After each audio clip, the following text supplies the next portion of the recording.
was teaching at the Oh, okay. We're being recorded.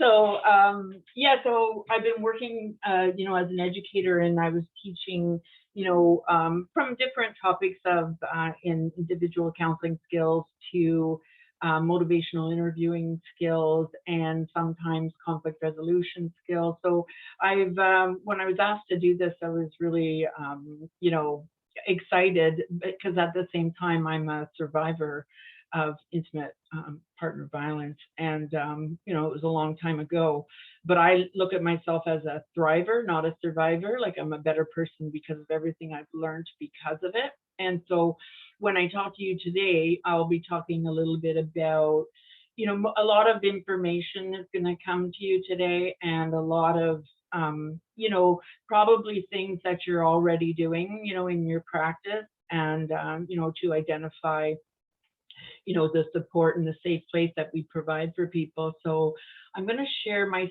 screen right now, and if you can let me know that you see it. Now I'm going to just give me one sec. Open. Giuseppe, it's not going to. Hi, Linda. You're two. One more to the left. One more to the left with the one with the play button, Linda. One more to the left. There Okay, you go. got it. Okay, there we are. Okay, so we're going to talk about intimate partner violence. There is going to be a questionnaire at the end, and we'll get started. So thank you for allowing me to do this today. So the objectives, really what we want to talk about today are identifying what is intimate partner violence, what are some of the therapeutic strategies that we're going to talk about throughout the course, types of intimate partner relationships, the amount of potential violence with couples who are separating and leaving relationships, prior violence and controlling behavior. We're going to talk a lot about different types of behaviors and things that as professionals we can pay attention to, and we're going to talk about prevention. So intimate partner violence is a domestic violence by a current and former spouse. I'm just going to move the pages of people here so I can see them. Okay, I can't get to see the whole slide. There we go. Okay, so intimate partner violence is a domestic violence by a current or former spouse or partner in an intimate relationship against the other spouse or partner. So it is an abuse in romantic intimate partners, both current and former. It can take a number of forms, including physical, verbal, emotional, economical, and sexual abuse. Intimate partner violence is abuse or aggression that occurs in a romantic relationship. Intimate partner refers to both current and former spouses and dating partners. It can vary in how often it happens and how severe it is. It can range from one episode of violence that could have long-lasting impact, or it could be to chronic and severe episodes over multiple years. One of the most common forms of violence against women includes physical and sexual and emotional abuse and controlling behaviors by an intimate partner. So, a lot of what we're going to cover today is that overwhelming feeling that people are having because they don't know what is a healthy relationship, and usually there's some factors because of that. And so although women can be violent in relationships with men, often it's in self-defense. The overwhelming global burden is borne by women, and violence sometimes occurs in same-sex partnerships as well, and we'll talk a bit about that. Perpetrators of violence against women are male intimate partners or ex-partners. And by contrast, men are far more likely to experience violent acts by strangers or acquaintances rather than someone close to them. So the World Health Organization identifies it as a major global public health concern as it affects millions of people and can result in long-lasting health, social, and economic consequences. It impacts people from all genders, ages, socioeconomic, racial, educational, ethnic and religious and cultural backgrounds. However, women account for most people who experience this form of gender-based violence, and it is most often perpetrated by men. There are serious impacts for children who are exposed, and the exposure is considered a form of child maltreatment. So I want to share a video with you. Just want to put it on here. I started the app side after I fell in love with Just let me skip the intro and get you to the video. Okay. No matter where you live, you should be staying home as much as you possibly can. A message to keep Canadians safe, but for some, it's doing the exact opposite. Unfortunately, for some, being at home means not being safe. It's an opportunity for abusers to twist self-isolation measures to empower themselves. Hi, Linda. Can you just hit pause? And unfortunately, you're not sharing the video. So because it's opening up a new screen. Oh, no. So yeah, so you'll have to like, Canada's are you- Minister of Women can and you just hit pause on YouTube? COVID-19 has finally made the issue worse.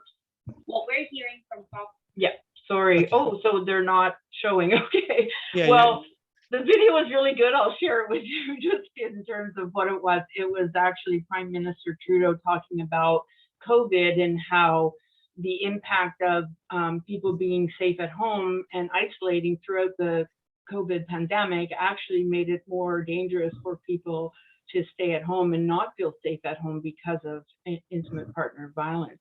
And so, so I won't be sharing the videos with you again, I guess, today. But, you know, the point to it is that it is definitely, it has been prominent in the last couple of years of the pandemic, where it was, you know, people had to stay home more. And as a result, people, you know, in relationships were more apt to be in those situations where it would become violent, and really not much they could do about it. So the numbers that they say that were reported are a lot higher because of being at home. Intimate partner violence can include any of the following types of behavior. So physical violence is when a person hurts or tries to hurt a partner by hitting, kicking, or using any other type of physical force.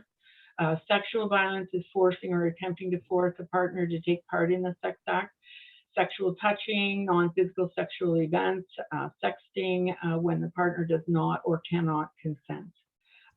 Stalking is a pattern of repeated unwanted attention and contact by a partner that causes fear or concern for one's own safety and for someone close to the victim. And psychological aggression is the use of verbal and nonverbal communication with the intent to harm another partner mentally or emotionally and to exert control over another person. And we'll talk a bit more about the control and the manipulation of that aggression and how it can impact us. I know for myself, you know, for many years, I believed that I deserved the relationship and the way it was. And partially that was because of the way I was taught as a child within my own family system.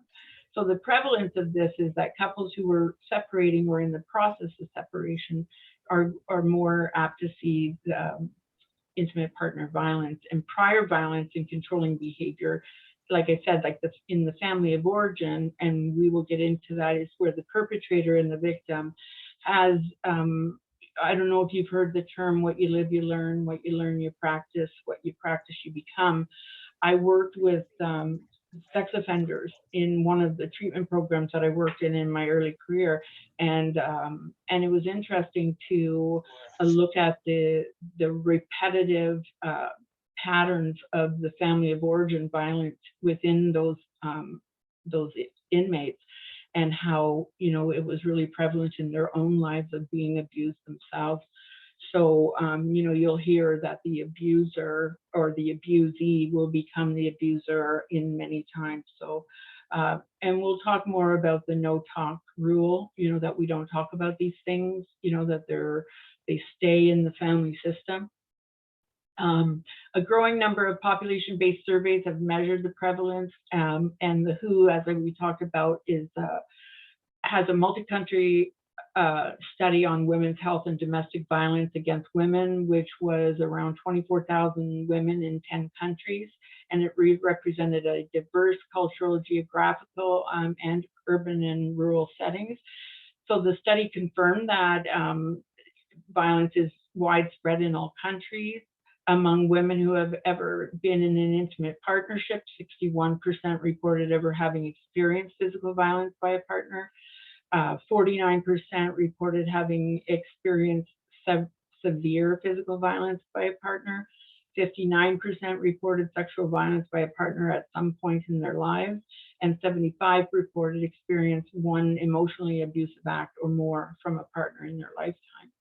These death review committees have helped dictate what some of the research has said around prevention and services that have revealed a lot about the different forms of violence and how to prevent and respond to them.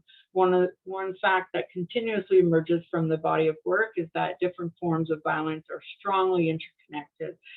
There is a document that you can find, and I'll show it to you on the next slide. It is called Connecting the Dots. And Connecting the Dots, I'm not sure if I can open these documents for you, but it talks about, you know, how, I just have to go back to the last slide. It talks about how these committees are really helping. The review committees are multidisciplinary committees of experts that are reviewing domestic violence related deaths and with the underlying objective to preventing them in the future.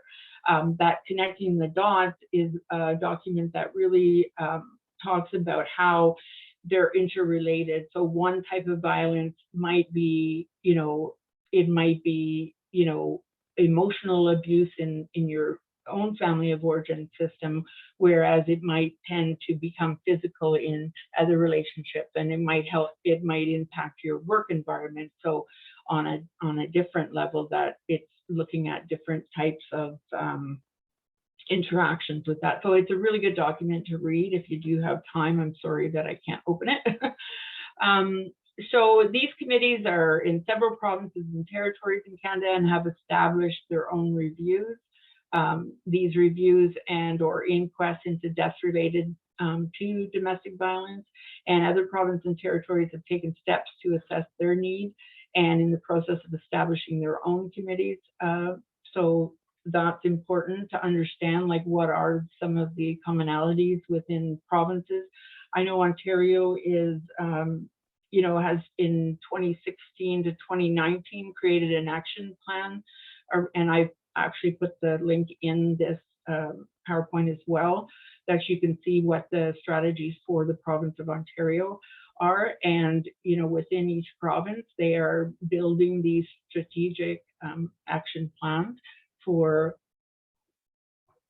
understanding how to start to bring these issues forward and to try to provide strategic coordination within community services in order to do that. So some of the findings from the recent reports are about women are more likely to experience severe spousal violence compared to men. Women who experience spousal violence are twice as likely to report being sexually assaulted, beaten, choked, or threatened with a gun or a knife. So they're more likely to do that. They're more likely to report higher rates of injury caused by abuse. 40% of female victims compared to 24% of male victims, more likely to experience long-term PTSD-like effects than men, and more likely to report being put down or called names than men. So women are the ones who are impacted. How big is the problem in Canada? Just move this over. So of all reported violence crime in 2016, more than one quarter, 26%, resulted from family violence. Almost 67% of family violence victims were women and girls. Women are victims of intimate partner violence more often and more severely than men, as we mentioned. 79% of police reported intimate partner violence is against women. Women were victims of intimate partner homicide at a rate 4 times greater than men. Family violence is underreported. experts experts know that the rates of all forms of family violence are underestimated. For example, in 2014, fewer than 1 in 5 who had been abused by their spouse reported abuse to the police. And there's many reasons why people don't report family violence. One is because of the stigma associated with it. Like people don't, again, that don't talk rule comes to effect where families are afraid to talk about those vulnerabilities, and young children may not report it because they have a limited contact outside of the family, and they don't know, they might not know what's safe and what isn't, and what is family culture and what isn't. So the kids are having a real hard time understanding what is normal, what is healthy. So in terms of Indigenous women, reported 60% of Indigenous women reported spousal abuse versus 41% non-Indigenous women. So Indigenous communities, intimate partner violence disappropriately affects Indigenous populations. And in Canada, Indigenous women are 2.5 times more likely than non-Indigenous women to experience IPV, 10 and more likely to endure physical injury and fear for their life. The Our Health Count survey conducted in Hamilton, I think, is with the Indigenous community, found that among those who felt comfortable sharing their experiences about conflict in their household, about 1 in 4 of them reported that someone in their household had physically hurt them. For Indigenous peoples, your harmful assimilationist institutions, policies and practices such as the Indian Act and the residential school system diminish cultural identity. Racism and other forms of discrimination are some of the root causes of IPV and other forms of violence. The Truth and Reconciliation Commission of Canada released their calls to action report to redress the legacy of residential schools and to advance the process of reconciliation. Toronto Public Health will align its work with the Intimate Partner Violence Action Plan with provincial and federal efforts in the area of reconciliation and Indigenous anti-violence efforts. This process will be informed by the federal inquiry for the missing and murdered Indigenous women. So that's good work that's heading that way. Women in rural areas are more at risk, and especially because they're not going to report it. And, living in the country is, sometimes you don't have access to as many services, so they don't think that there's much available to them and that they have to learn how to accept it. So, and back to half of the Indigenous women reporting experience of violent abuse reposted that sexual assault, battery, choking, being threatened with a gun or knife is prevalent. So typically women between ages 20 and 34, women under age 21, Indigenous women, sexual assault average age is 15 to 24. There's a lot of focus now on children that are being groomed and at a very young age, between 12 and 15. So that's a whole nother realm of abuse that is happening even through cyber violence, and trying to engage with young women.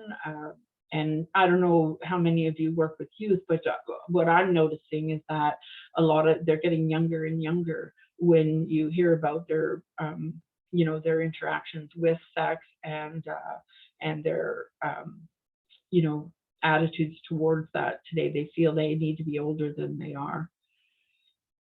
So why don't women leave these violent partners? Evidence suggests that most abused women are not passive victims. They often adopt strategies to maximize their safety and that of their children. So it doesn't necessarily mean that they're not reporting it or that they're being passive about it. Sometimes it's for the better of their family that they're making these decisions. And so that women's inaction may in fact be the result of a calculated assessment by their part, about how to protect herself and her children.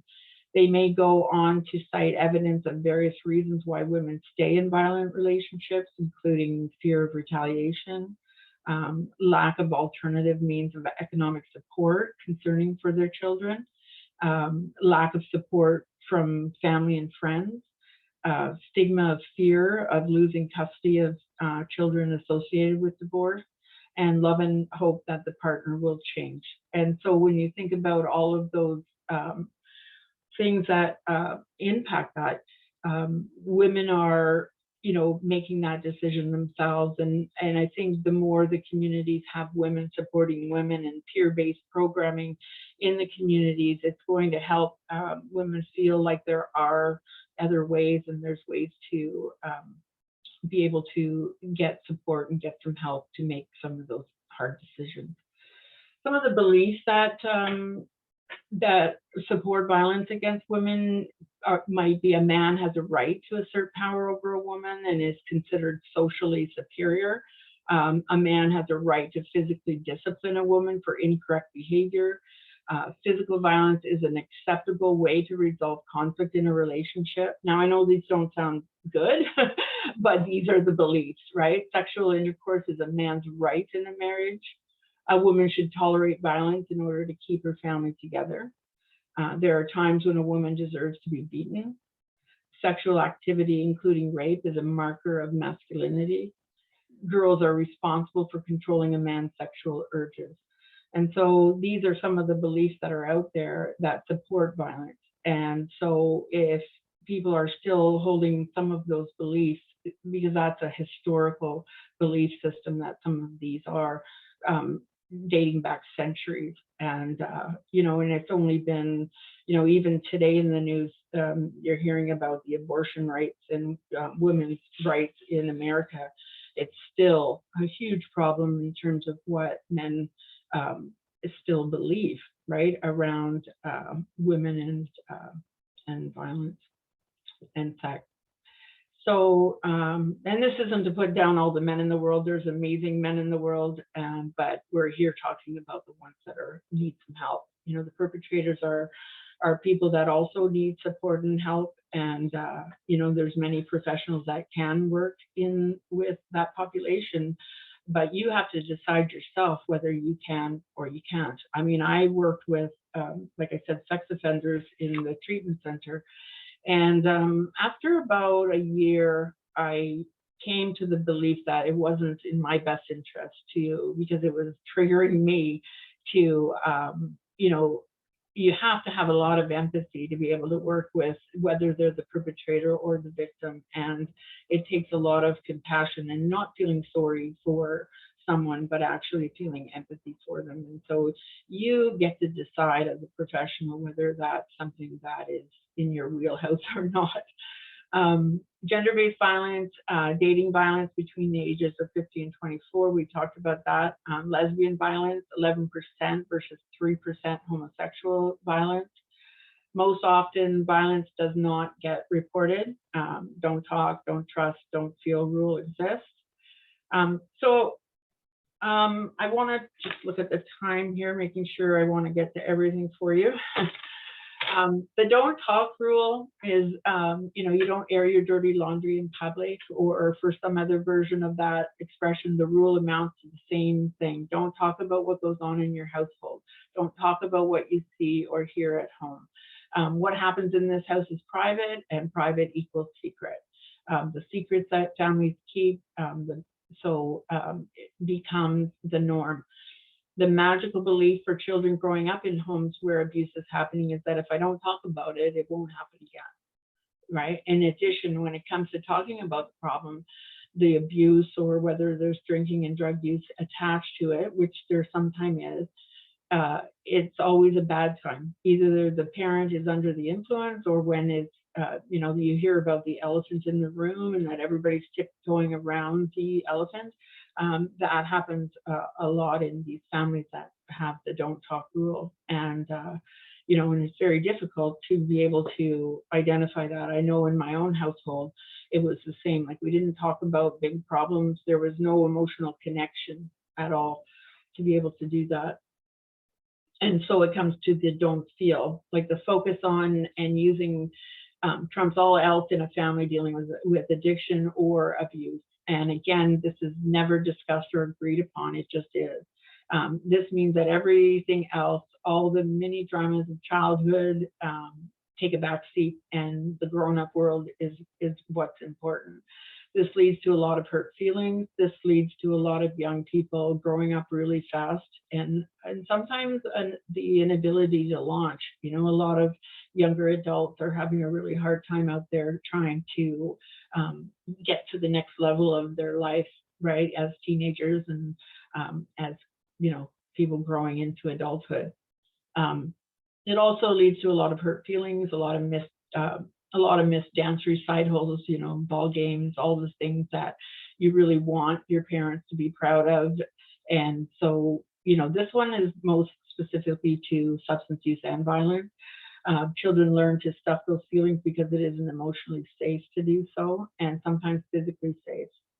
You know, there's a lot of different punishments that happen within families, and yeah. So the don't trust, when a person says a thing violates boundaries and or agreements. When you think about withholding vital information, cheating, lying, saying one thing or doing another, mind reading and wishful thinking, being dependent on abusive people, refusing to trust or to be trusted, extremes, trusting too much or too little, having unrealistic expectations, conscious betrayal of trust, breaking an agreement and refusing to reconcile or be accountable for one's actions, staying in a relationship where trust has been repeatedly broken beyond repair, denying highly important personal values. These are all things that lead to not trusting, shaming and blaming words and actions, neglecting your responsibilities, refusing to address perceived violations, and choosing to be a victim or perpetrator. So one of the things that choosing to be a victim for me and my story was that I wasn't comfortable being a victim, so I had to get strong really, really fast. And so, you know, when I talked to people about it, when I was reaching out finally for support, I had to realize that this was a vulnerable part of me that had to talk to someone. You know, I had to unpack that and feel safe to be able to do that. And so choosing to be the victim, I first had to honor the fact that I was a victim. And then I didn't want to stay a victim, so I wanted to learn how to empower myself to being an individual and a healthy individual.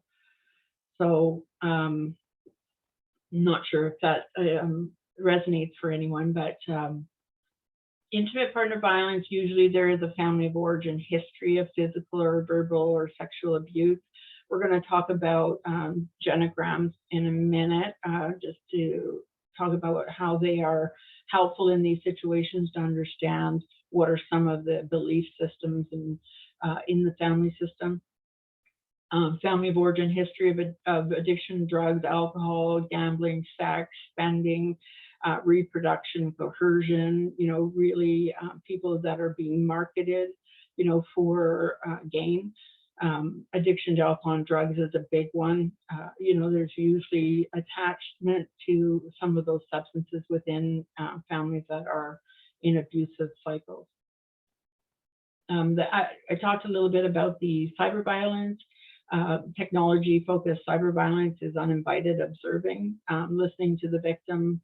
You know, there's a new social media app, it's called TikTok, and I'm sure you've all heard about it, but I've noticed, you know, they're blocking young girls off there, but there's many young girls like 10 till 15 getting, you know, hit on and, you know, communicated to through these TikTok.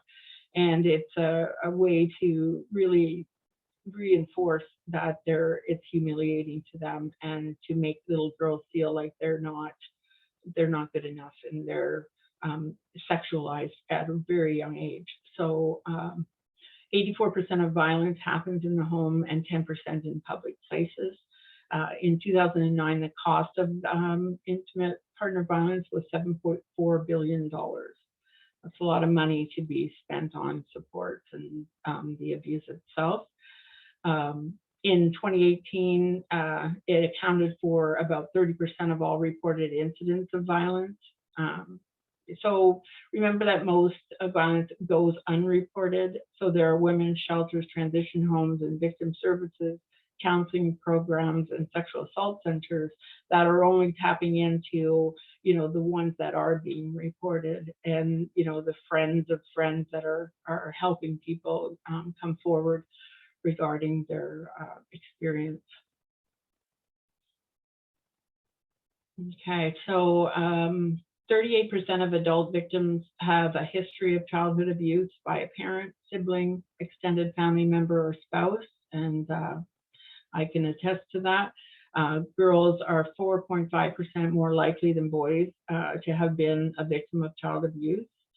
Girls between the ages of 19 and 27 are twice as likely to have been a victim of family violence compared to men. So I want to talk a bit about what you might see. Okay, so within physical abuse, if you've got a client coming into your office and you're noticing, that they're sharing with you, how their relationship's going and how things are happening in conflicts that are happening in their lives, you're going to pay attention to some of the physical abuse that might be happening, intentional or threatened use of physical force, including pushing, hitting, cutting, punching, slapping, shoving, strangulation, criminal harassment, also referred to as stalking, repeated conduct that creates fear for one's safety or the safety of a loved one. The repeated conduct can include making threats, obscene phone calls, following, watching, tracking, contacting on the internet, including through text or email messages. Sexual violence, you might see, sexual acts without consent. So you might be hearing about some of those types of experiences, threats or repercussions or refusing sexual activity, forcing someone to watch or participate in the making of pornography, sexually degrading language, and belittling sexual comments. So when Crystal was starting the education today, she mentioned about in Ontario and that terrible situation that had happened for government to really put in the training that's really important. Trauma-informed practice and this type of training is really important hand in hand, and we'll talk a bit about that. But one of the things that you're going to be able to pay attention to so things like that don't happen are, that duty to report and noticing the things and having those conversations with your clients through your counseling approaches, right? Whether you're solution focused and looking for, things for them to focus on and goal setting around how they can improve their relationships. There's ways to be able to get this information. And, I believe counselors are very crafty in, gathering information, and there's lots of ways we can do that. So some of the signs you might notice are emotional and psychological abuse. Like I said, belittling, constant humiliation, intimidation, threats of harm, threats to take away children, threats of harm to their pets.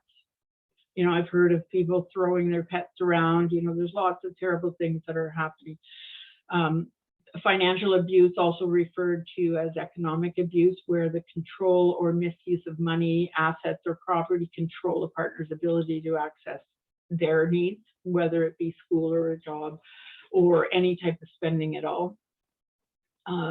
Spiritual abuse, using a partner's spiritual beliefs to manipulate, dominate, or control.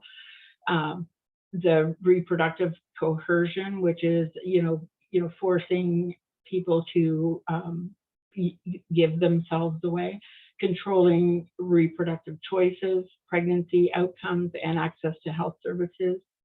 Coercive control, patterns of control and abuse that cause fear and terror, including coercion, using force, or threats to alter behavior and control, regulating or dominating a partner's behavior and choices. So, and restricting access to employment, education, or medical care, really, holding people back from the real world, like really keeping them isolated. And violence, also referred to as cyber violence. We talked a little bit about that, just including observing and listening to the person, tracking their locations, putting scare tactics in, intimidating or humiliating people. So as a professional, you want to think about the clients who clam up in the session or appear to be afraid of their partner. You know, you'll be able to notice some of those types of things to be able to explore more. Clients who are isolated from friends and family, you know, they don't really have a support system. It might pay attention to some of those critical indicators. Clients who feel that they can't go to work, school, or social engagements because it upsets their partner. You know, we talked a little bit about children not being able to do their baseball games or their school plays. You know, families aren't attending, you know, they're not able to. If one partner is the sole decision maker or in complete control of the couple's finances. If one of the partners continuously feels guilty for their behavior. A partner who exhibits extreme jealousy. Clients who mention walking on eggshells and around their partners. Clients who are having thoughts of suicide or threatening to harm themselves or their abuser. A partner who pressures the other partner to use drugs or alcohol and to not use contraception, or who lies about their own use of contraceptives. A partner who pressures the other partner to have sex or to perform sexual acts that the person is uncomfortable with. Or in a client who will talk about a partner belittling or embarrassing them in front of other people. So these are some of the things that you as a professional will be able to pay attention to and start to, you know, use some of the, like I said, the counseling skills to be able to understand that. And looking at what our role is in that is taking the decisions out of the hands of the client is one of the worst mistakes we can do. So we don't want to, you know, you're hearing through a summary or through an assessment and doing a risk assessment with somebody, you don't want to hear that, oh, we're going to take care of it. Like, I think the empowerment needs to come from the individual around what they're prepared and what they're willing to do about it. Because one of the worst mistakes is that we can make when working with the victims is saying that we're going to take the decision out of their hands. They've already had someone control their life. They don't need us to step into that role. The victim has the best knowledge about what they need. So this is, again, about empowerment to that support and help. And for us, it's about educating them around what's available to them. Some people stay in the relationship. Despite these barriers, many abused women eventually do leave their partners, often after multiple attempts and years of violence. This one study from the WHO said that 19 to 51% of women who had ever been physically abused by their partner had left home for at least one night, and 8 to 21% had left 2 to 5 times. Factors associated with a woman leaving an abusive partner permanently and appear to include an escalation in violence severity, and a realization that her partner will not change, and the recognition that the violence is affecting the children. So despite those barriers, like I said, like, people are making some good decisions around leaving those relationships. Codependency is a loss of the sense of self. So you hear the term all the time, and I'm sure as counselors you all know, you know, a little bit or a lot about, you know, how do we identify where someone ends and the other person begins in relationship. And, you know, a common characteristic of victims is that they don't know that. They don't understand. They don't have the ability to speak up for themselves, low to no self-esteem. They tend to get their sense of worth and value through other people. You know, they don't understand that their feelings are important. They don't really know how to empower themselves to not be codependent. You know, a healthy goal in a relationship is to be interdependent, where you have support and community and all of those amazing supports that are out there through friendship and camaraderie and, you know, lots of ways to do that within our communities. but they lose that sense of themselves, and especially in a violent relationship, they're going to fear having close friends. They're going to fear having anybody that's going to come in and try to bring that out into the open. So the perpetrators would be really concerned about that.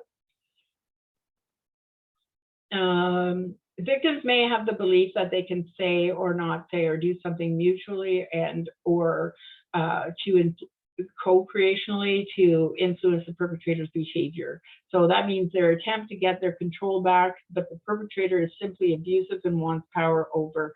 And so as long as the victim thinks they did something to cause the abuse, the perpetrator holds the power. And, you know, it's always feeling like you're doing something wrong. There's never no right way, but in these types of relationships, and again, I can speak from my own past relationship, was that I didn't feel that what I had to say was important. I didn't feel like I was a contributor to decision-making within the family. And so when you don't feel that, you're not going to be able to, believe otherwise. And that power and control is important for the perpetrator because that's how they get their needs met. Emotional abuse is a brainwashing method that over time turns the victim into an enabler, excusing and ignoring the abusive behavior. So we'll overlook, some of the things that we might think are very serious. Most people that have been abused are going to, it's going to be water off a duck's back, honestly. You just learn how to adapt and you learn how to tolerate those types of behaviors and those incidents, right? The victim often makes excuses for the perpetrator's violent behavior. They believe that love is, staying, and love is accepting the negative parts of the perpetrator rather than looking at it for what it really is, which is you deserve more and you deserve better. Victims clean up their perpetrator's messes, so they're constantly, the codependent, victim is always going to clean up some of those messes and going to, caretake, I guess is the word, is caretake everyone around them so that everything looks okay. The victim often keeps secrets for the perpetrator, such as affairs, extramarital children, their addictive behavior, the abuse. Often there is re-victimization, denial, and rationalization, protecting and refusing to protect themselves when exposed to this abuse. So the case study in Ontario was created as a new legal claim of family violence in divorce cases, opening the door to large financial awards and bitter litigation despite the no-fault rules in place across Canada in family disputes. So under the Divorce Act is the no-fault rules. Judges cannot consider spousal misconduct when determining such matters as child or spousal support and division of property. But Ontario Superior Court Justice Renew Mandhane, a former chief commissioner for the province's Human Rights Commission, ruled that in unusual cases, judges may take into account a history of abuse and award damages where appropriate. So the ruling opens the possibility that a pattern of spousal abuse can be compensated in a divorce case without abused spouses needing to file separate claim in civil court. But it could add to the conflict when separating couples attempt to settle their finances in court. The no-fault nature of family law must give way where there are serious allegations of family violence that are not compensated by spousal support. She ordered that the ex-husband in the cases to pay his ex-wife $150,000 for a 16-year pattern of physical abuse, coercion, and control. That amount is separate from support payments ordered based on the family's financial situation. So even though they were, they were able to divide the assets, there was still an allotment in this case for for this person to be able to be compensated for that abuse. Child abuse. So in 2012, Canadian Community Health Survey, mental health survey, 32% of Canadian adults reported that they'd experienced some form of abuse before they were age 16. 26% had experienced physical abuse. 10% had experienced sexual abuse. 8% had experienced exposure to intimate partner violence. And according to 2016 police report data among children and young victims of violence, reported 30% were victims of family violence perpetrated by parents, siblings, extended family members, or a spouse. Girls were 4.5 times more likely than boys to be victims of sexual abuse by a family member, and girls between the ages of 14 and 17 were almost twice as likely to be victims of family-related violence compared to their male counterparts. So according to the data from child welfare agencies in Canada, children were exposed to the following types of abuse. Exposure to intimate partner violence, 34%, neglect, 34%, physical abuse, emotional abuse, 9%, and sexual abuse, 3%. So we really want to pay attention to senior abuse as well. And the neglect, according to Statistics Canada report, nearly 4% of victims of family violence were 65 years and older. Nearly 61% of incidents of elder abuse were physical assault against older adults, and 21% involved threats. 34% of older adults were victimized by a family member. Among women victims, 33% were victimized by their spouse and 31% by their grown child. In comparison, among men, the victim's grown child was the most common perpetrator. So 25% of all violent crimes reported to police involve family violence. 7% of the victims of police reported family violence are girls or women. Police reported rates of intimate partner violence are highest among women 25 to 34 years of age. And 25% of all police reported violence against children and youth are committed by a family member, with girls 4 times more likely than boys to be victims of sexual assault and or other sexual offenses by a family member. 65% of spouses, sorry about that, accused of homicide had a history of family violence involving the victim.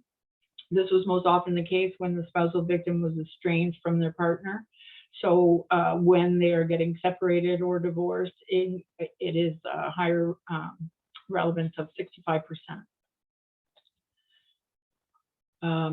So, you know, as a professional, again, we've got to think about risk assessment. You know, when you're first meeting your client and you're gathering information, the risk assessment for general and violent behavior has undergone several evolutions in terms of practice and methods. And I'm not sure, you know, with your own agencies, how you identify risk assessment within your organization.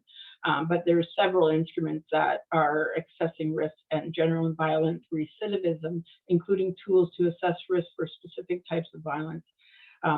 These tools emphasize different risk factors and can lead decision makers to different conclusions depending on the tool used. It's important to have an understanding about the strengths and weaknesses of each tool. And please ask your employer, you know, what those risk assessments are in terms of, you know, safety planning, and we'll get into that a little bit. There are some resources throughout this, near the end of this presentation, that will also give you some really good tools that you can go away and use yourself if you're a private practitioner. It's important to have an understanding about this and the information required to evaluate. You know, it's important to know what we can do to change the abuse that someone is in by just being that support for them, and identifying what some of those risks and what are some of the mitigations to those risks that can happen. And how we gather that information is through, you know, sometimes doing a genogram. And I'm sure a lot of you have learned about genograms within your family counseling programs and some of the education that each of you have had.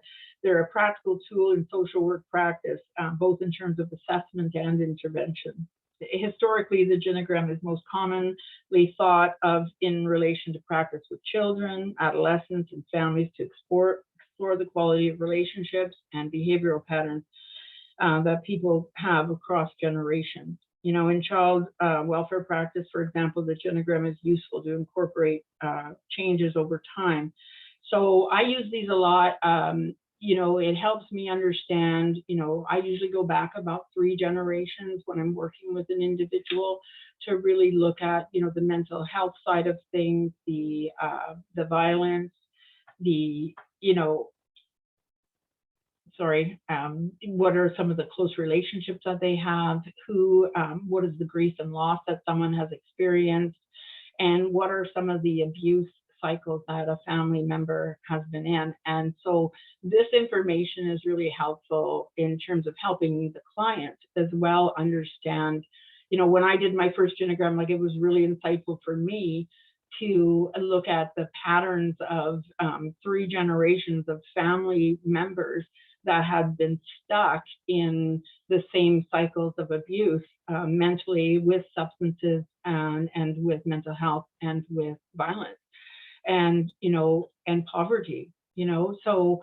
you know, there's a lot that can get unpacked within a genogram to be able to understand, you know, the individual. And the aim of it is to assist us in using throughout your practice is understanding the full family network and a tool for direct assessment with children and families.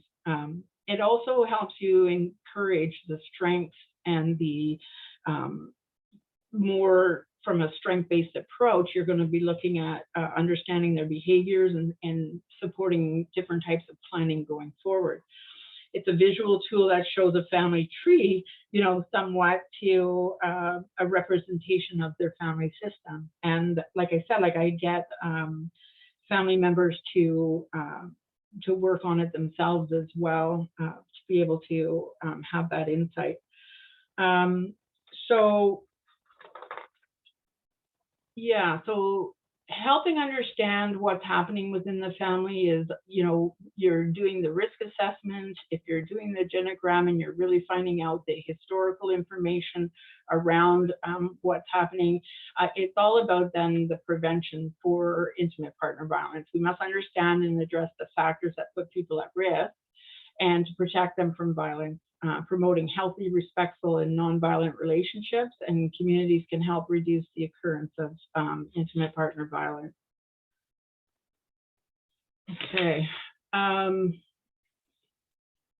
So trust building, you know, when you think about this relationship that you're building with your client, of course, it's based on a personal choice and a pledge for them to believe in themselves, a necessary component for growth and development of relationships. Like, so you're going to help them build that type of trusting relationships with you foremost, and then with people in their lives. You also want to create community and building relationships throughout with shared values, like looking at what kind of community support the person has. Reliance on character and truth and strength and competence and credibility. You know, people don't get to see the positive sides of themselves very often, you know, when you're living in this abuse. And, you know, you tend to think very negatively about yourself. And so carrying actions and sharing actions and showing the strengths that an individual has is an excellent way to help encourage and build courage for change. Making agreements to define those boundaries, like, that's going to be important work to do, is to understand, you know, what are some of the small changes that a person wants to make. Some people are not going to want to change. They're not going to want to make those changes. It's too scary. So you're going to have lots of patience and lots of caution to exercise that understanding. And, you know, standing up to violations, like, those are the things that, of course, we're going to encourage within safety planning. we're going to encourage them to recognize, the first thing is to recognize what the abuse is. And then they're going to look at, looking at different things, whether they have to go into help together, whether the perpetrator and the victim are both, in relationship and they realize it's unhealthy and they know that they need to get, more help. And so what are some of the supports and how can we help them build trust? Follow through with, making amends. Like there's a lot of work out there on understanding and taking ownership of behaviors with a commitment to change, So if people are going to reconcile and they're going to recognize that their relationships are not healthy, then they're going to look at ways to be healthy, and they're going to look at you as a professional on how to do that. Refusing help is also something that we're going to have to come to terms with if somebody just doesn't see that change is even possible. Part of your job is just to have a safe place and environment for them to be able to share that. Trauma-informed practice, involves a broad understanding of traumatic stress and reactions and common responses to trauma. We need to understand how trauma affects the abused. What might be traumatic for me might not be traumatic for you. I've noticed that in a lot of years of working with many different people is that, there are lots of things that I've went through in their life. Like I worked in Vancouver's downtown east side for many years, and I was amazed at how resilient people were to the traumas that they were facing every single day. And to ask them, it might be unresolved trauma that they're experiencing because they don't have any idea that it's traumatic for them. And so, we want to help unpack that. We want to help them have that support and encouragement from us as professionals and providers to be able to do that. And so individuals may clearly display criteria associated with post-traumatic stress disorder, but many more individuals will exhibit resilience responses. So, and that's what I'm talking about, is that the symptoms or consequences that fall outside of a diagnostic criteria might not be the case for the individual that you're working with. So that's, again, their story to tell, and for them to look at the impact of the trauma.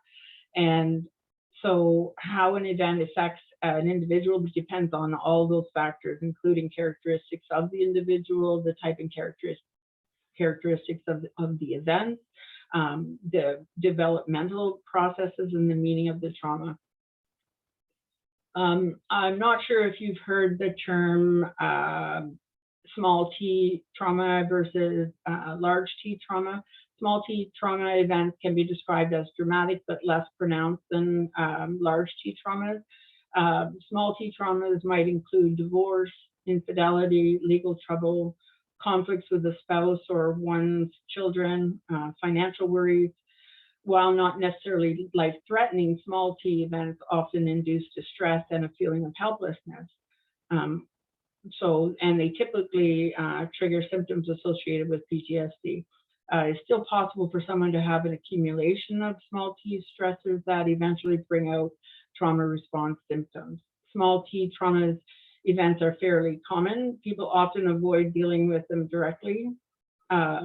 You think about what's going on in the world right now, with Ukraine, and you think about how traumatic it is for individuals there. Well, I'm noticing that it's traumatic for me.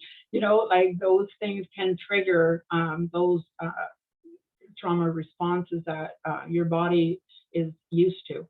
And so if you've had trauma in your life or you've experienced trauma, it's about identifying the difference. And the single large T trauma event is often enough to cause severe distress and interfere with a person's daily functioning. So after experiencing a large T event, a person often engages in avoidant behaviors, including avoiding crowds, burying or hiding items that can trigger a recapitulation of trauma-inducing events, and avoiding phone calls. The scope and severity of avoidant behaviors are one key element that distinguishes small T from large T. So when you think about post-trauma growth, you know, I was at the Recovery Capital Conference just recently and was listening to a woman share. She was involved with a lot of the big traumas in the United States for 9/11 and for the Las Vegas shootings. And she was talking about how she was on the ground helping these people get through these huge, large T traumas, and how it was important for us to, as professionals, to be able to, again, allow people that safe space to unpack that and to continuously work on what that trauma-informed care would be. So signs of unresolved traumas is you notice joy eluding the person. You might want to feel lighthearted, enjoy life's simple pleasures, but it's been a long time since you've naturally felt alive. That would include not having that joy. Many addictions fill you up without fulfilling you. So finding guilty habits. Your mind is never truly quiet. You know, your head's always racing. That can identify some unresolved traumas. You can't hit your internal reset button. You don't know how to gauge, you know, like what is important. How do you fantasize about having more downtime? You know, sleep is something that people enjoy. The ongoing tension just beneath the surface is leaving you feeling drained and anxious. You know, not just normal anxiety that everybody feels like coming on to do a education with you today, but you know, it's more than that. It's that feeling of you know, never-ending doom, and you know, trust doesn't come easily. So you want a life filled with love and companionship, and envision some people, you know, especially if it's unresolved trauma, that you're going to feel that you're not worthy of, you know, a better life. You're not worthy of a fulfilling and life-filled love in your life. And so you start to reinforce that negative self-talk that says that you're not worthy of anything more. And that's important for us to understand as professionals, is that we want to help people see that that's not true. Another thing that I want to talk about is trauma bonding. I'm not sure if you've heard the term, but it's those emotional bonds. Like, you know, for someone like me who's been through a lot of trauma, I tend to attract other people that are going through other traumas, and sometimes, you know, within a group that arise, those patterns and abuse perpetuated by the reinforcement of that, like having, you know, it's like you hear people talking about drugs, like they talk about like a drug-a-log, and it's the same thing with trauma bonding. You're going to continuously talk about those traumas, and you're going to make connections with other people that are also can relate to that. It's not a healthy place to be all the time. It's great to have support, but you want to make sure that, you know, that you're not just living in the staring at your trauma. They always say you don't walk around it, you walk through your traumas, and you have to learn how to adjust and learn how to face those traumas. Trauma bonds are based on terror and domination and unpredictability. As a trauma bond between an abuser and a victim, it strengthens and deepens. It leads to conflicting feelings of alarm, numbness, and grief that show up in a pattern. So often victims in trauma bonds do not have autonomy and don't have any individual sense of themselves either. So their self-image is more an internalization of someone else's conception of them. So trauma bonds have severe detrimental effects on the victim, not only while the relationship persists, but beyond that as well. So if your partner in an abusive relationship becomes the person that you are bonding with, then you definitely are, again, it's going to be about that power and control of not being able to have a sense of who you are. So in terms of signs, again, your self-talk undermines you. So on the outside, you're warm and positive and supportive, and on the inside, it's a different story. You know, a harsh voice is constantly pushing or berating the person. Perhaps the self-talk reminds them of someone else, right? It could be that emotional trigger. Caring for others always comes first. You care about, and that's the codependency, is where you care about positively affecting the world and helping feels like second nature to you. Ignoring your own needs. You're secretly long for someone who could put you first, hoping that person will care for you in a way that you've never received. Your potential lies within the shadow, so you're always busy. You don't have aligned with who you are. Your life may feel like an endless series of to-dos, and you want to make more intentional approach to your life in a way to move forward and to move through doubt and self-sabotage. And life can feel like a struggle, you know, if they're constantly feeling like everything is very difficult and they don't talk about happiness at all.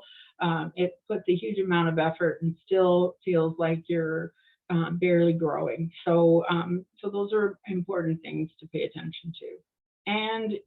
And you'll feel like you're a fraud. You know, a lot of clients will come to you and say that they don't have a sense of themselves, and they feel like they're not really understanding it. So I don't think I can open up this video either on power and control, but I will talk about the next slide. So you hear a lot about within dynamics of intimate violent relationships, and the major thing that you'll hear is power and control dynamic, where it takes a dominant role in an abusive relationship. The abuser overtly attempts to control and assert their perceived power, and they're entitled by any means necessary. Physical, mental, emotional abuse are tools to accomplish their goal.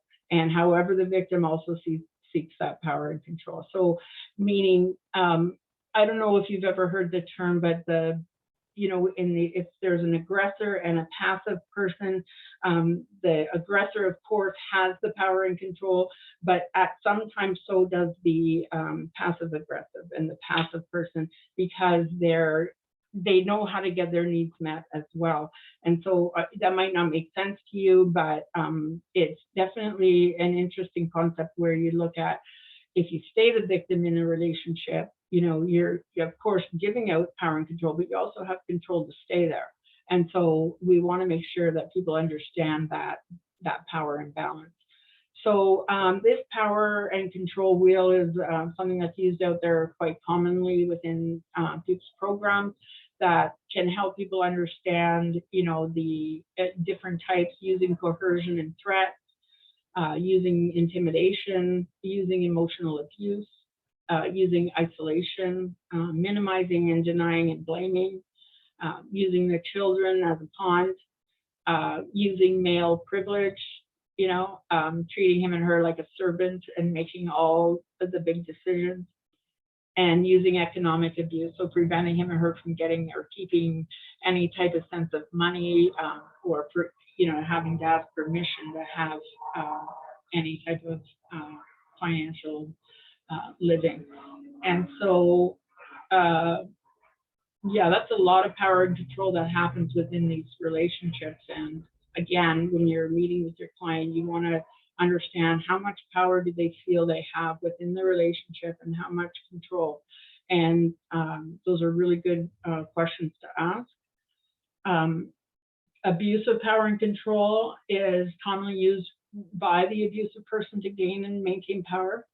And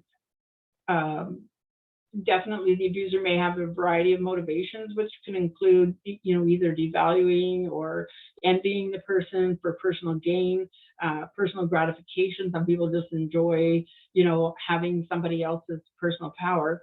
I'm not sure why, but they do. The projecting of other things that they want in their life, or simply the enjoyment of exercising power and control. Manipulators and abusers may control their victims with a range of tactics, including but not limited to positive reinforcement, such as a praise or a superficial charm, flattering, love bombing, smiling, gifts, attention, negative reinforcement, taking away anything, tasks or items, intermittent or partial reinforcement, nagging, silent treatment, swearing, threats, intimidation, emotional blackmail, guilt trips, traumatic tactics such as verbal abuse and explosive anger. So some of the triggers that, you know, when you hear the term triggers, I know you all know what we mean by that. And so these are emotional triggers that an IPV relationships would be able to identify. And they're typically childhood beliefs that aren't necessarily true anymore and need to be addressed to save the relationship. Once you release your old triggers, you can view the world from an entirely different place instead of through the eyes of a fearful child. Triggers are those sudden negative reactions that rise within us when what we hope for or expect is not met. Triggers are stored deep in our subconscious mind, just waiting for a familiar situation to appear so that they can be activated. So, you know, when you look at the development stages of a child, I think it's between the ages of 4 and 7. And you know that during that time is the most important time of a child's life to learn about certain things in life, about, you know, lying, about who you are, about, you know, doing good deeds and treating people with respect. Like all of those beliefs that you get in those developmental stages are going to impact who you are and who you become. And so the triggers that we're talking about here is that many of us walk around in a triggered state because all the things that we believe about ourselves to be true. I know I grew up in a family that wasn't religious, and all my friends were. And so, you know, what was wrong with my family that we didn't believe the same things that other people believed. And so in that were the emotional triggers that caused me to always believe that I wasn't good enough. And so those are the things that we want to pay attention to with our clients, is that we want to understand what those triggers are. The triggers to their abusive relationships, the triggers that happened when they were early in age where they felt like they weren't even sufficient or not enough. And because those are a lot of the common feelings for an abused person. So the trigger, this is an example. If someone tells me that I didn't do something right, the initial reaction is I feel defensive and I try to deny it. So then I walk down the floor, a weak, sick feeling in my stomach, feeling anxious. What is she right? What if I blew it? Then she goes down, and if she's right, then I'm not a good person at what I do, or I'm not good at what I do. And then she goes down to the 4th floor, and I'm not good at what I do, then I'm not worthy. Then the 5th floor, I'm not worthy, then I'm not lovable. And then the basement is, if I'm unlovable, then I'll be completely unloved and alone. It almost feels like, what's the point in living?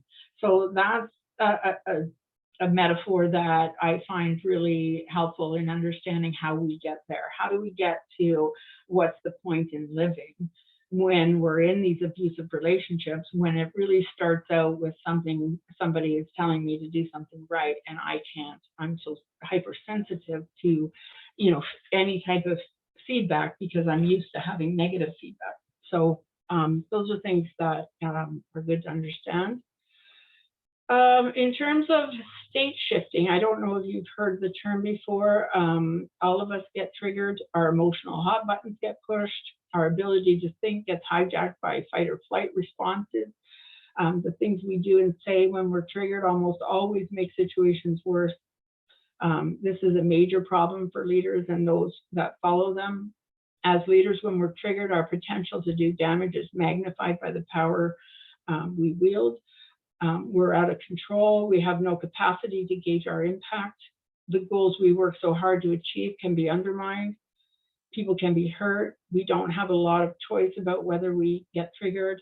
Our triggers wire deeply into our upbringing and our life history. But we do have choice about what happens next. We can learn how to manage ourselves when we are triggered. As leaders and professionals, we must train our clients and help them understand to refrain from acting when a trigger in a triggered state. And so we don't want to wield our power until our neocortex has reestablished control. And so, in other words, of the Chinese philosopher, do you have the patience to wait till your till your mud settles and the water is clear? Can you remain unmoving until the right action shows itself? So it's sometimes what is the familiar hell is more comfortable than the unfamiliar heaven. Like understanding that change is going to be about understanding how the triggers are going to impact you staying in the relationship if it's unhealthy, and knowing what to do if change is possible, and how you can stop and change that and shift that state of mind. So that's important to understand and help people understand. So intimate partner violence is a health epidemic that is, healthcare professionals have a unique and critical role to play. When we think about our role in it, it's expected that we have the ability to engage to an informed response to intimate partner violence, which is crucial to the safety of the women or the men, improving health outcomes and preventing further violence. Screening procedures for IPV, along with the awareness of abuse indicators, have the potential to significantly identify persons who have been exposed. And identification of it will enable the healthcare provider to offer support, build trust, validate concerns, and offer community resources. In terms of risk assessment, one second here, just moving this over. So intimate partner violence educational programs can improve healthcare professionals' knowledge and readiness to respond to women's experiences of violence.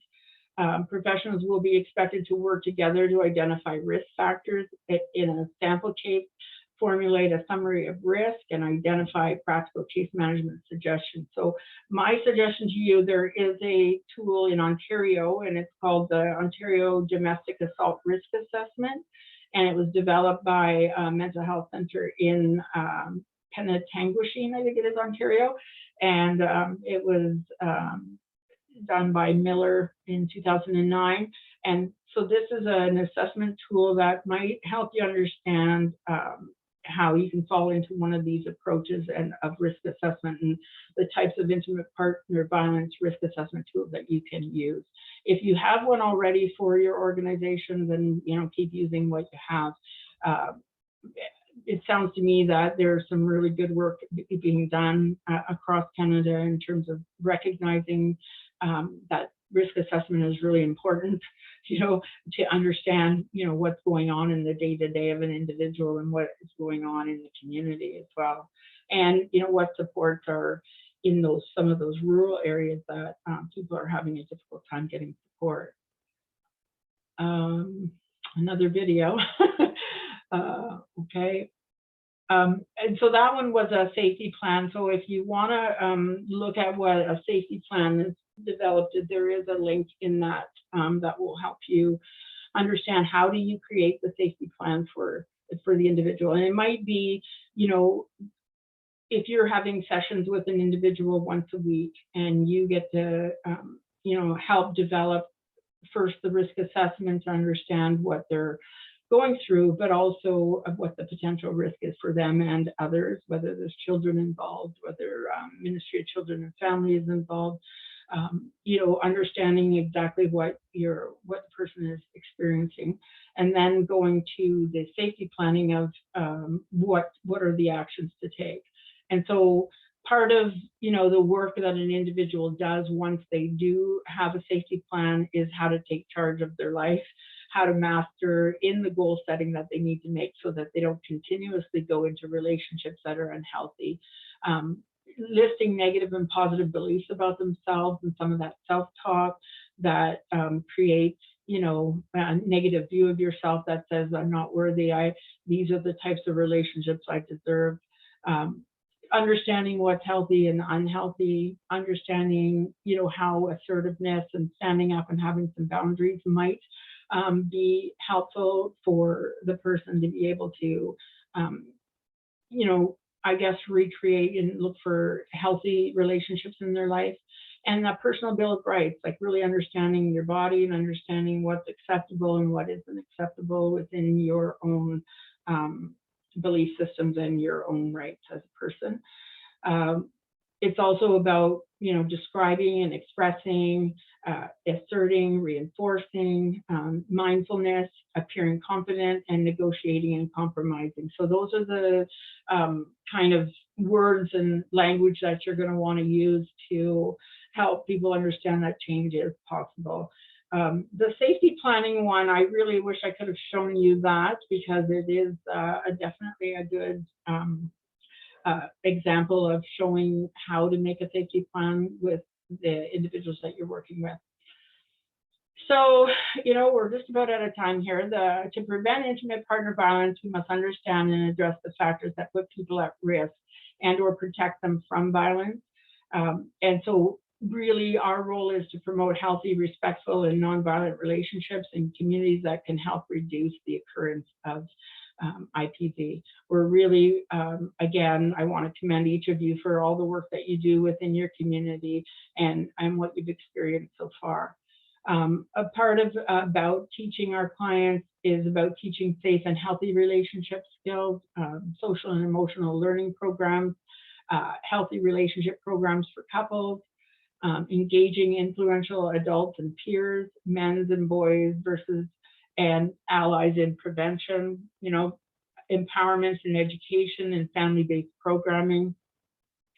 We want to disrupt the developmental pathways towards partner violence, so early childhood home visitation, preschool enrichment with family engagement, parenting skills. Like a lot of moms are having babies and they don't really understand, you know, a lot about what are healthy relationships and how do you change some of those family systems approaches. So creative protective environments, improving, you know, when people are in their infancy and in their school age years, they're going to look at safety, they're going to improve their policies and workplace climate, they're going to modify the physical and social environments of neighborhoods. You know, there's a lot of really good work going in communities, and then you want to strengthen the economic supports for families, strengthen household financial security. Like I know the minimum wage is getting, you know, has just went up and it's not enough. You know, there's a lot of people living in poverty and, you know, with poverty comes, you know, a lot of, oh, sorry, I went fast, I went too far. A lot of poverty is driven with intimate partner violence and how it can be one of those stresses in people's lives that cause a lot of conflict. So teaching healthy relationships, influencing adults and peers, disrupting the development pathways towards partner violence, creating protective environments, strengthening the support and supporting survivors to increase safety and lessen harms.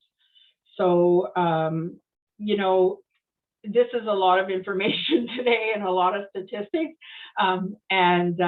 You know, it's important to just understand how deeply this issue is and how much we as professionals and individuals, you know, I can take my personal experience and put it into my professional experience and be able to help any family that I can influence today around my own experience. So if you have personal experience to share, yes, it is one of those things of self-disclosure that you either identify as safe for you to do so or not. But you know, like I've always found a safe place to be able to share it as a professional, because I think it's important to be able to honor that part of my journey to be able to help other people. In terms of closing steps, you know, what are the best interventions identified in the literature? Well, the evidence says that a variety of interventions for women of childbearing age, including counseling, home visits, and mentorship support, having community support groups and places for women. There's a lot of shelters and women's services that are out there that can help. And same with the LGBTQ communities. There's a lot of supports in the community right now for the Indigenous communities as well that are trying to provide support for people that are experiencing any type of IPV. Depending on the type of intervention, these services may be provided by clinicians, nurses, social workers, non-clinician mentors, or community workers. Counseling generally includes information on safety behaviors and community resources. So your role is to help with that risk assessment and safety planning that is, you know, and whether there's a duty to report, you know, like there's lots of, you know, lots of strategy that you're going to need some support from your clinical teams, and don't do this work alone. I don't. Even though I'm a private practitioner, I have a mentor, I have a clinical lead that is always helping me identify, you know, what are the things and what are some of the big decisions that are going to be made. And really, with counseling, it's just about adding, you know, those home visits, possibly some emotional support, education, problem-solving strategies, and parenting support. A systematic review that evaluated the benefits of interventions in primary healthcare settings showed that 76% of interventions resulted in at least one statistically significant benefit.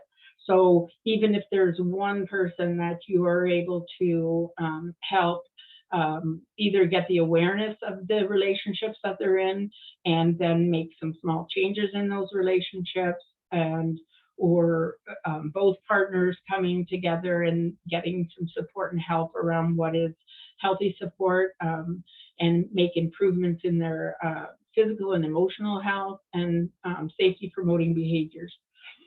So whatever community resources that can do that is all the better. It's also highlighted that the following, you know, thinking about focusing on access to resources and brief non-physician interventions, you know, having family doctors and multidisciplinary care teams. If you can have a care team working on some of the individual cases that you have, the better of getting more input and more case managed approach to getting help. It's more collaborative, but it's also understanding the scope of practice that you provide versus the, you know, the scope of practice that a physician might offer to the table, or a mental health worker, and you know, and having a nurse or a psych nurse or somebody involved in that case management will always benefit the team. Okay, so we got through most of this. I did attach a lot of resources for you. I'm really sorry about the videos and the documents that I wanted to share with you. I'm hoping that once you get access to the PowerPoint, that you would be able to click on those and see how helpful they will be for you. Yeah, so thank you for having me do this today, and I'm going to pass that back over to you, Giuseppe, to talk about the continuing education and how to access the rest. Thank you, Linda. Hello, everybody. And thank you for, again, for joining us. And special thanks to Linda Lane Devlin for providing a great course. So a round of applause to Linda. Thank you, Linda, for that. And thank you to the CACCF for bringing this to everyone's attention and to do the course. Okay, so everyone's going to be getting an email in a bit. Please check your junk in case it goes there. It's going to be coming from lastdoor.org. And if you already have an account with the Last Door Education Store, then a little tip, just log in and then click on the link found in the email, because that will just take you right to your profile to add the course.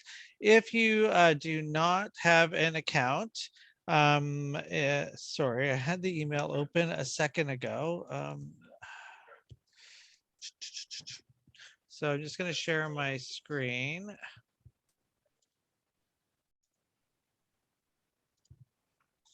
Let me go share. Just This will take 2 seconds and we'll be over. That's the wrong one. Let's stop sharing. Share screen. This one. Okay, so you'll get an email from here, and all the instructions are here. There's a few steps. Basically, just remember the password CACCF. You're going to click on the link. Let's stop share. I wish Zoom would just share the right screen. Share Zoom. Okay. And then you will, it will ask you for the password. I've already clicked on it before. So this screen would actually say enter password, and you would enter CACCF. You add that to the cart. And as you can see, there's no charge for it. You proceed to checkout. Okay. And it will ask you for your first name, last name, and information. Basically, what it does is when you click place order, it creates an account automatically for you. And then you would just go to My CEU courses after you hit place order, and the course is there. You'll be able to watch the video. You'll be able to see resources. Then you'll be able to click on the test, take the test. And once you're done the test, make sure you hit finish. And then if you pass the test, you'll get a certificate of completion, and then you print that, scan it however you wish, but you need to be able to submit that to the CACCF so they can provide you with your CEU credits. So again, all the instructions are in the email. If you have any problems, just reply to the email. We're more than happy to help out. But the instructions are there, and you can take the course at your leisure or the test at your leisure again. So with that, I wanted to say thank you. I'm not sure, Alex, Crystal, did you want to say any final words? Okay. I got, okay, so we will finish the course now. I'm going to stop recording, and we will see each other again sometime. Thank you, everybody. Thank you. Thank you.